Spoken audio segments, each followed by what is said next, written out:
जय माता दी।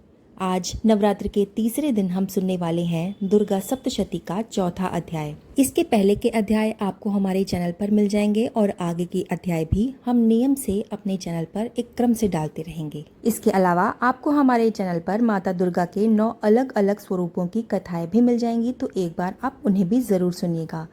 इसके लिए आप हमारे चैनल को सब्सक्राइब कर लीजिए और बेल आइकन ज़रूर प्रेस कर दीजिएगा, ताकि जब भी हम कोई कथा डालें उसका नोटिफिकेशन आप तक पहुंच जाए। तो चलिए सुनते हैं दुर्गा सप्तशती का चौथा अध्याय, जिसमें इंद्र आदि देवताओं द्वारा देवी की स्तुति का वर्णन किया गया है।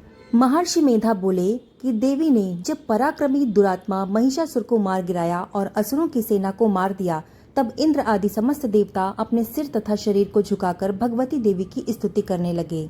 जिस देवी ने अपनी शक्ति से ये जगत व्याप्त किया है और जो संपूर्ण देवताओं तथा महर्षियों की पूजनीय है, उस अंबिका को हम भक्ति पूर्वक नमन करते हैं।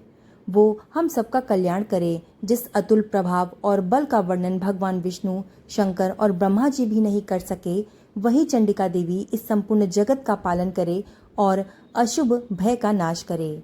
पुण्यात्माओं के घरों में तुम स्वयं लक्ष्मी का रूप हो और पापियों के घर में तुम अलक्ष्मी का रूप हो, और सतकुल में उत्पन्न होने वालों के लिए तुम लज्जा का रूप होकर उनके घरों में निवास करती हो। हम दुर्गा भगवती को नमस्कार करते हैं। हे देवी, इस विश्व का पालन करो। हे देवी, हम तुम्हारे अचिंत्य रूप का किस प्रकार वर्णन करें। असुरों का नाश करने वाले भारी पराक्रम तथा समस्त देवताओं और दैत्यों के विषय में जो तुम्हारे पवित्र चरित्र हैं, हम उनको किस प्रकार वर्णन करें। हे देवी, त्रिगुणात्मिका होने पर भी तुम संपूर्ण जगत की उत्पत्ति का कारण हो। हे देवी, भगवान विष्णु, शंकर आदि किसी भी देवता ने तुम्हारा पार नहीं पाया। तुम सबकी आश्रय हो। ये संपूर्ण जगत तुम्हारा ही अंश रूप है, क्योंकि तुम सबकी आदि भूत प्रकृति हो।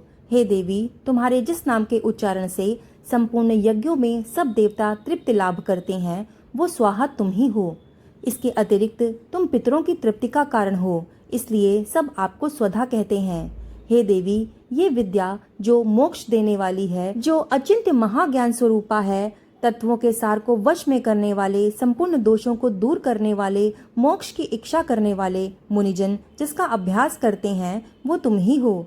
तुम वाणी रूप हो और दोष रहित ऋग तथा यजुर्वेदों की एवं उद्गीत एवं सुंदर पदों के पाठ वाले सामवेद की आश्रय रूप हो। तुम भगवती हो। इस विश्व की उत्पत्ति एवं पालन के लिए तुम वार्ता के रूप में प्रकट हुई हो और तुम संपूर्ण संसार की पीड़ा को हरने वाली हो।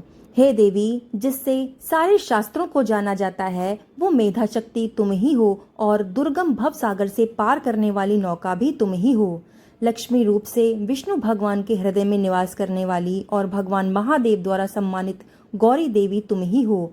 मंद मुस्कान वाले निर्मल पूर्णचंद्र बिंब के समान और उत्तम सुवर्ण की मनोहर कांति से कमनीय तुम्हारे मुख को देखकर भी महिषासुर क्रोध में भर गया।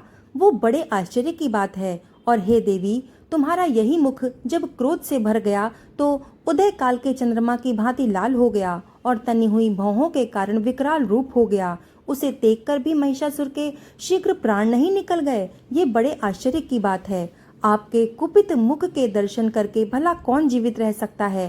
हे देवी, तुम हमारे कल्याण के लिए प्रसन्न हो जाओ। आपके प्रसन्न होने से इस जगत का अभ्युदय होता है, और जब आप क्रुद्ध हो जाती हैं तो कितने ही कुलों का सर्वनाश हो जाता है। ये हमने अभी अभी जाना है कि जब तुमने महिषासुर की बहुत बड़ी सेना को देखते ही देखते मार दिया है। हे देवी, सदा अभ्युदय देने वाली तुम जिस पर प्रसन्न हो जाती हो, वही देश में सम्मानित होते हैं। उनके धन यश की वृद्धि होती है। उनका धर्म कभी भी शिथिल नहीं होता है और उनके यहाँ अधिक पुत्र पौत्र और नौकर चाकर होते हैं। हे देवी, तुम्हारी कृपा से धर्मात्मा पुरुष प्रतिदिन श्रद्धा पूर्वक यज्ञ करता है और धर्मानुकूल आचरण करता है और उसके प्रभाव से स्वर्गलोक में जाता है, क्योंकि तुम तीनों लोकों में मनवांछित फल देने वाली हो। हे माँ दुर्गे, तुम स्मरण करने पर संपूर्ण जीवों के भय को नष्ट कर देती हो और स्थिर चित्त वालों के द्वारा चिंतन करने पर उन्हें और अत्यंत मंगल देती हो। हे दरिद्र दुखिनाशिनी देवी, तुम्हारे सिवा दूसरा कौन है। तुम्हारा चित्त सदा दूसरों के उपकार में लगा रहता है। हे देवी, तुम शत्रुओं को इसलिए मारती हो क्योंकि उनके मरने से दूसरों को सुख मिलता है। वो चाहे नरक जाने के लिए, चिरकाल तक पाप करते रहे हों, किंतु तुम्हारे साथ युद्ध करके सीधे स्वर्ग को जाते हैं, इसलिए तुम उनका वध करती हो। हे देवी, क्या तुम दृष्टिपात मात्र से समस्त असुरों को भस्म नहीं कर सकती? अवश्य ही कर सकती हो, किंतु तुम्हारा शत्रुओं को शस्त्रों के द्वारा मारना इसलिए है कि शस्त्रों के द्वारा मरकर ही वे स्वर्ग जाएं। इस तरह से हे देवी, तुम उन शत्रुओं के प्रति भी तुम्हारा विचार उत्तम है। हे देवी, तुम्हारे उग्र खड़ग की चमक से और त्रिशूल की नोक की कांति की किरणों से असुर की आंखें फूट नहीं गईं। उसका कारण ये था कि वे किरणों से शोभायमान तुम्हारे चंद्रमा के समान आनंद प्रदान करने वाले मुख को देख रहे थे। हे देवी, तुम्हारा शील बुरे वृत्तांत को दूर करने वाला है और सबसे अधिक तुम्हारा रूप है, जो न कभी चिंतन में आ सकता है और न जिसकी दूसरों से कभी तुलना हो सकती है। तुम्हारा बल व पराक्रम शत्रुओं का नाश करने वाला है। इस तरह तुमने शत्रुओं पर भी दया प्रकट की है। हे देवी, तुम्हारे बल की किसके साथ बराबरी की जा सकती है, तथा शत्रुओं को भय देने वाला इतना सुंदर रूप भी और किसका है? हृदय में कृपा और युद्ध में निष्ठुरता, ये दोनों बातें तीनों लोकों में केवल तुम ही में देखने में आई हैं। हे माता, युद्ध भूमि में शत्रुओं को मारकर तुमने उन्हें स्वर्ग लोक में पहुंचाया है। इस तरह तीनों लोकों की तुमने रक्षा की है तथा उन उन्मत्त असुरों से जो हमें भय था, उनको भी तुमने दूर किया है। तुमको हमारा नमस्कार है। हे देवी, तुम शूल तथा खड्ग से हमारी रक्षा करो तथा घंटे की ध्वनि से और धनुष की टंकोर से भी हमारी रक्षा करो। हे चंडिके, आप अपने शूल को घुमाकर पूर्व, पश्चिम, उत्तर तथा दक्षिण दिशा से हमारी रक्षा करो। तीनों लोकों में जो तुम्हारे सौम्य रूप हैं तथा घोर रूप हैं, उनसे हमारी रक्षा करो तथा इस पृथ्वी की रक्षा करो। हे अंबिके, आपके कर पल्लवों में जो खड्ग, शूल और गदा आदि शस्त्र शोभायमान हैं, उससे हमारी रक्षा करो। महर्षि बोले कि इस प्रकार जब सब देवताओं ने जगत माता भगवती की स्तुति की और नववंदन के पुष्प तथा गंध अनुलेपों द्वारा उनका पूजन किया और फिर सबने मिलकर जब सुगंधि व दिव्य धूपों द्वारा उनको सुगंधि निवेदन की, तब देवी ने प्रसन्न होकर कहा कि हे देवताओं, तुम सब मुझसे मन वांछित वर मांगो। तो देवता बोले कि हे भगवती, तुमने हमारा सब कुछ कार्य कर दिया है, अब हमारे लिए कुछ भी मांगना बाकी नहीं रहा, क्योंकि तुमने हमारे शत्रु महिषासुर को ही मार डाला है। हे महेश्वरी, तुम इस पर भी यदि हमें कोई वर देना चाहती हो तो बस इतना वर दो कि जब जब हम आपका स्मरण करें तब तब आप हमारी विपत्तियों का हरण करने के लिए हमें दर्शन दिया करो।